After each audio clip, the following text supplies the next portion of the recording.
So today we will say goodbye one of our heroes. We have ready street of his name. He is Igor Dashko.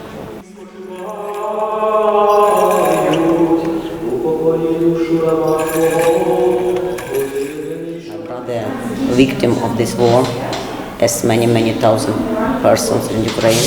But my brother was killed in Mariupol. It's a big city and first city that was destroyed by Russia. Yes, he sacrificed because he was injured in the street. He was injured in the street, and he had a radio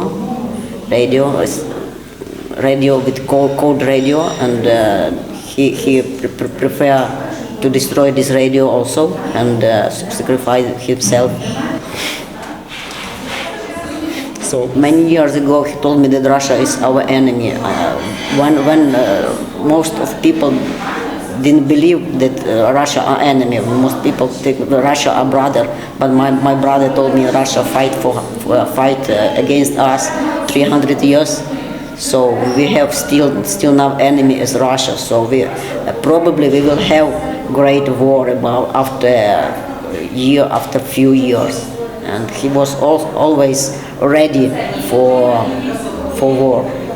And when war started about 9 years ago in 2014, he told me that it's great war. It's not small war of some part of Ukraine. It's great war. I'm Igor's best friend from childhood. We know each other for many years, probably whole life. We started from school. How we became friends, he was a good pupil, he studied well, and I was a good pupil, studied well. So that's why we were a bit bored at some lessons. So we were like two hooligans on lessons. So that's the way we became friends. And starting from the school and till the last day of his life, we constantly kept relationship very close. So, and one thing I'm sure that he always said that someday the war with Russia will start. It was always on the table, this discussion. How will you start, when we will start, and what we will do. And I remember very well that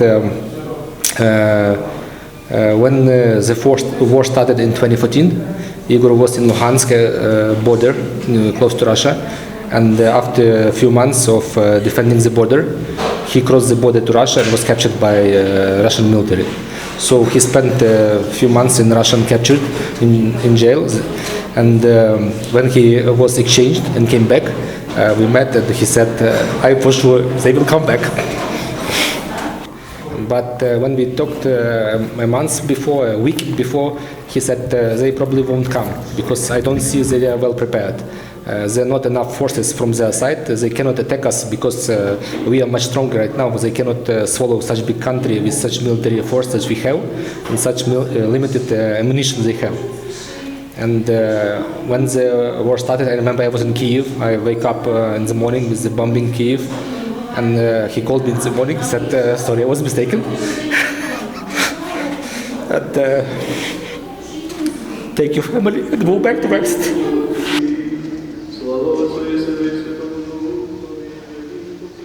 Because I remember very well one story that when he entered the military academy, and most of officers were Soviet at that moment from the past Soviet army.